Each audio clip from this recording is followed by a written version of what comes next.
17 साल बाद सच्चाई की जीत हुई है, लेकिन कई बार सच्चाई के फिर कोई मायने नहीं रहते।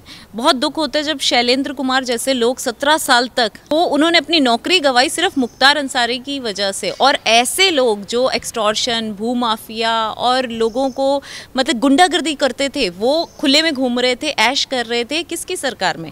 समाजवादी पार्टी की सरकार में। तो फिर उनको संरक्षण किसका मिला? कांग्रेस सरकार का। तो यहाँ ये बात है कि आज कांग्रेस हो, सपा हो, बसपा हो और चाहे तृणमूल हो, कुछ भी हो, अल्टीमेटली जो सारी पार्टियां ना ये एक ही चट्टे बट्टे की हैं। ये लोग गुनाहगारों का साथ देते हैं और पुलिस वालों पे सवाल उठाते हैं, चाहे वो फिर पुलवामा केस हो, चाहे कोई भी। तो ये हमारे लोगों पे, जवानों पे केस क्वेश्चन करते हैं, लेकिन कभी भी गुंडों पे या बदमाशों पे जिन्होंने ऐसा काम किया होता है उन पे क्वेश्चन नहीं करते। जब 17 साल बाद आज सुप्रीम कोर्ट ने जब ऑर्डर दिया कि मुख्तार अंसारी को वापस लाया जाएगा यूपी में, तो सभी जो लिबरल लोग थे और सेकुलर लोग थे उनके चेहरे की तो हवाइयाँ सी उड़ गई थी। कांग्रेस के लोगों का तो चेहरा देखने वाला था कि एक ही बात बार बार बोली जा रही थी, हम क्यों मुख्तार अंसारी को, कि हमने कब से अपील कर रखी थी, कोई आज से अपील नहीं हो रखी थी, लेकिन बार बार उसे नकारा जा रहा था। उसकी सिक्योरिटी मतलब इतनी ज़्यादा ज़रूरी थी कि आप इतनी सिक्योरिटी किसी आम इंसान को क्यों नहीं देते? आपने उस पुलिस वाले को क्यों नहीं दी जिसने 17 साल अपनी नौकरी गंवाई? उसके पास क्या बचा? 17 साल उसके वापस दे सकते हो आप? ये इसने तो पैसा भी कमा लिया, इसने एक्सटॉर्शन करके ये तो अपना फुल ऐश से जिया है। आज लेकिन सच्चाई की जीत हुई है और अब इसको पुलिस लेके आ रही है। और आज ये हमारी मतलब जैसे कहते हैं ना, पुलिस की ही, सरकार की पुलिस वाली गाड़ी में ही बैठ के आ रहा है। अब चाहे इसके अंदर दिल धड़क रहा है, इसका हार्ट फेल हो रहा होगा, ये तो यही जाने मुख्तार अंसारी। लेकिन मैं ये कहूँगी कि देखिए, एक झूठा इंसान, एक ऐसा इंसान जिसके ऊपर पहले से 10 केस थे और 11वां केस ये कि वो एक अपनी एम्बुलेंस बना के घूम रहा था, मतलब एक फर्जी नाम से एम्बुलेंस उसने किसी डॉक्टर के नाम से ली और उसको बुलेट प्रूफ करवाया, क्योंकि ऐसे लोगों को डर होता है कि हमने दुनिया को मारा है तो कोई ना कोई हमें भी मारेगा। उसको बुलेट प्रूफ करवाया और जब वहाँ जाके जिसके नाम पे ये एम्बुलेंस थी, उस अलका राय, उनसे पूछा कि भैया आपके नाम से ये जो एम्बुलेंस है ये अलॉट करवा के आपने मुख्तार अंसारी को दी, तो वो तो हैरान, मतलब उनके तो चक्के जैसे कहते हैं उड़ गए कि ये कैसे हो सकता है। तो मैं आपको ये तो बहुत छोटी सी बात है, लेकिन कहने का मतलब ये है कि जो गलत लोग होते हैं वो किसी भी हद तक कुछ भी कर सकते हैं, झूठे पेपर्स बना सकते हैं, झूठे लोगों की झूठी चीज़ें कर सकते हैं। तो इन लोगों का यही काम है। लेकिन आज यूपी पुलिस ने जो काम किया है, यूपी सरकार ने, वो बहुत ही सराहनीय है। अब असल में सारे लोगों के जो है ना अच्छे ये गुनाहगार, जो कि पहले योगी सरकार ने आते साथ ही योगी जी ने ये कहा था, जिस दिन मैं आऊँगा उस दिन सारे जो ये गुंडे बदमाश है ना, या तो गले में तख्ती डाल ले या जेल के अंदर चले जाएं या खुद ही आत्महत्या कर दे, वो ज़्यादा अच्छा है।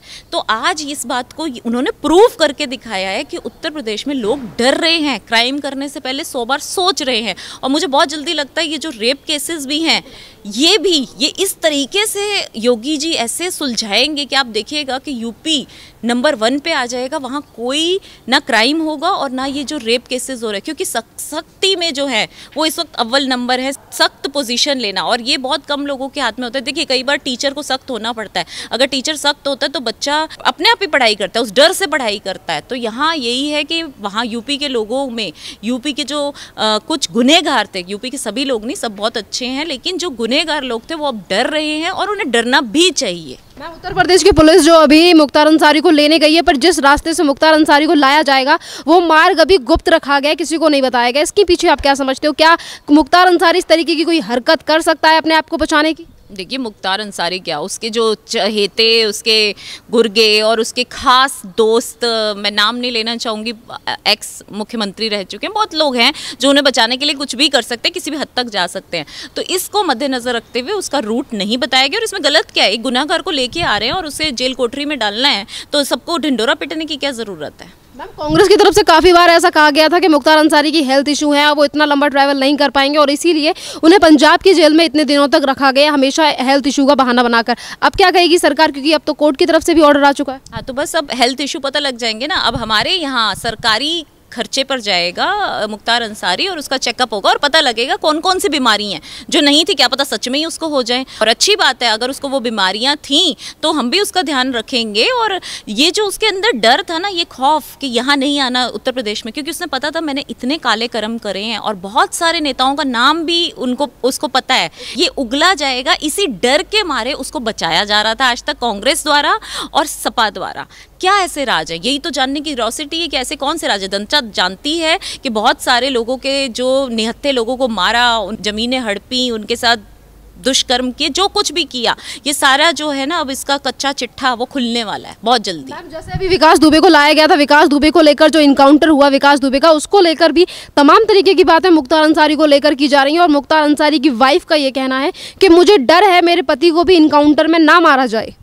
मतलब आपको डर है कि वो भागेंगे, आपको डर है कि वो पुलिस के ऊपर गोली भी चलाएंगे, तो फिर जब ऐसे हरकतें वो करेंगे तो फिर वो मरेंगे भी। जो ऐसी हरकतें करेगा वो मरेगा। अगर आप पुलिस के संरक्षण में, जब पुलिस आराम से आपको लेके जा रही है लेकिन आप उनकी पिस्टल छीनोगे या आपके गुर्गे उनके ऊपर अटैक करेंगे, तो पुलिस अपने क्या हाथ पे हाथ धर के बैठने के लिए है? पुलिस अपनी सुरक्षा के लिए गोली चला सकती है। अगर आपके बंदे ने ऐसा किया तो फिर ठीक है, फिर जो भी होगा वो देखी जाएगी। बार बार पे इनकाउंटर का नाम क्यों लिया जा रहा है? क्योंकि जब से पंजाब सरकार की तरफ से बचाने की कोशिश की जा रही थी मुख्तार अंसारी को, मुख्तार अंसारी की तरफ से भी यही कहना था कि मुझे यहीं पर रहना है, पंजाब से नहीं जाना, उत्तर प्रदेश नहीं जाना। लोगों का यही कहना है कि कहीं इसका एनकाउंटर ना हो जाए मुख्तार अंसारी का। देखिए उसको बार बार क्यों डर लग रहा है, क्योंकि उसको पता है कि बहुत सारे, मुझे लगता है कांग्रेस के नेता और बहुत सारे सपा के नेता जो हैं उनके नाम उगलने वाला है मुख्तार अंसारी, और इसी बात का डर जो है उन लोगों को खाए जा रहा है अंदर से कि कहीं हमारा नाम सामने ना आ जाए। इसीलिए वो चाहते हैं, क्योंकि हमें तो डर है कि क्या पता वही लोग जो चाहते थे तभी उसको वहां पर रखा हुआ था पंजाब में, अब वही लोग इस पे अटैक करें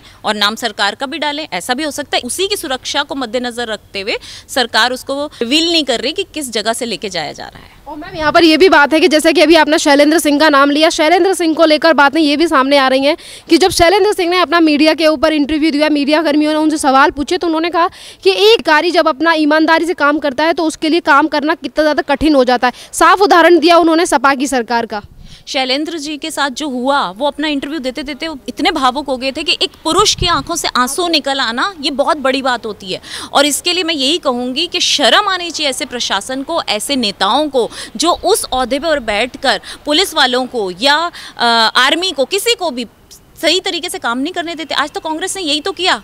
पाकिस्तान क्यों हम पे हावी हुआ? इसीलिए हावी हुआ था कि पाकिस्तान के हावी होने के पीछे ये राज था कि कांग्रेस ये सोचती थी, कांग्रेस कभी हमारे जो आर्मी वाले थे उनको फ्री हैंड नहीं देती थी। उनको ये नहीं कहती थी कि नहीं, अगर सामने वाला तुम्हें गोली मार रहा है तो तुम भी उसको पलट के गोली मारो या गोला मारो ताकि और ज़्यादा मरे। लेकिन हमारी सरकार ने उन्हें सिचुएशन के हिसाब से फ्री हैंड दे रखे कि अगर फ्री हैंड का मतलब ये नहीं कि किसी को भी मारो, लेकिन अगर आतंकवादी आपके ऊपर हमला कर रहा है तो आप सिर्फ हमारी परमिशन की वेट मत करो। जो सिचुएशन अगर आपको बोलती है कि उस वक्त आपको अटैक करना है तो आप अटैक कर दिए। तो हमने पुलिस को भी ये अधिकार दे रखा है, क्योंकि पुलिस को पता है कि कौन गुंडा है, कौन बदमाश है, हमने किस गुंडे को पकड़ना है, किसको जेल में डालना है। तो यहाँ जब पुलिस पे क्वेश्चन करके पुलिस को निकाल दिया जाता है उसकी नौकरी से और गुंडे को बचाया जाता है, तो आप खुद सोचिए ना ऐसी सरकार कैसी सरकार रही होगी। एक तरफ उत्तर प्रदेश के मुख्यमंत्री योगी आदित्यनाथ ये कहते हैं कि इस तरीके जो दुर्दांत जो अपराधी हैं उनका अब सफाया किया जाएगा, उनको उनकी सजा दी जाएगी। दूसरी तरफ अगर हम दूसरी सरकारों की बात करें तो वो ऐसे ही अपराधियों को बचाने की कोशिश करती हैं। आखिरकार इतना ज़्यादा फर्क क्यों है, डिफरेंस क्यों है इन सरकारों में?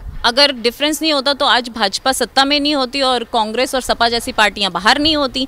यही फ़र्क है कि आज भाजपा की लोग इज्जत करते हैं इस बारे में कि कभी भी भाजपा सरकार ने प्रशासन के ऊपर दबाव नहीं डाला, उनको काम करने दिया है और ईमानदारी से काम करने दिया। और गुंडागर्दी के तो हम सख्त खिलाफ है, भ्रष्टाचार के हम सख्त खिलाफ है। यही रीज़न है आज तक एक भी केस, कितना दुश्मन कितने ज़्यादा हैं मोदी जी के, ये सारी कांग्रेस पार्टी, सारी विपक्ष पार्टियां, मैं एक नहीं अनेकों का नाम ले सकती हूँ, क्या आज तक एक भी कोई सबूत दे पाए हैं, कोई उनके ऊपर एक छींटा भी फेंक पाए हैं? नहीं, क्योंकि वो ईमानदार हैं। इसीलिए विकास दुबे का जब इनकाउंटर हुआ था, जब उसने इस तरीके की हरकत दी थी, जब उसके बाद इनकाउंटर हो गया था विकास दुबे का, तो कांग्रेस की तरफ से और तमाम नेताओं की तरफ से ये कहना था कि ये जो सरकार है ये ब्राह्मण विरोधी है। अगर मुख्तार अंसारी को आज जेल लाया जा रहा, उत्तर प्रदेश की जेल में, अब उसे सुनवाई होंगी तो क्या मुसलमानों को लेकर बात की जाएगी, जिस तरीके से हमेशा कहा जाता है कि ये मुसलमान विरोधी सरकार है? बिल्कुल, ये तो कहा ही जाएगा।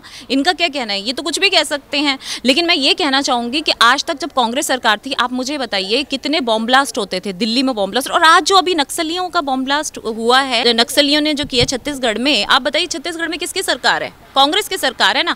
कभी पंजाब में अभी तो कुछ नहीं हुआ, लेकिन मुझे पूरी उम्मीद है कि जहां कांग्रेस शासित राज्य होते हैं वहीं कुछ ना कुछ कांड होते हैं वहीं पुलिस या आर्मी के ऊपर अटैक होता है। तो हमारा तो ये मानना है कि जिस दिन हम पूरे देश में छा जाएंगे, जिस दिन भाजपा पूरे देश में आ जाएगी, उस दिन एक भी केस, एक भी हमारा आर्मी का जवान या कोई शहीद नहीं होगा। क्यों? क्योंकि हम जानते हैं कि हम कितने सशक्त हैं और कितने ताकतवर है हमारी आर्मी, ये हम जानते हैं।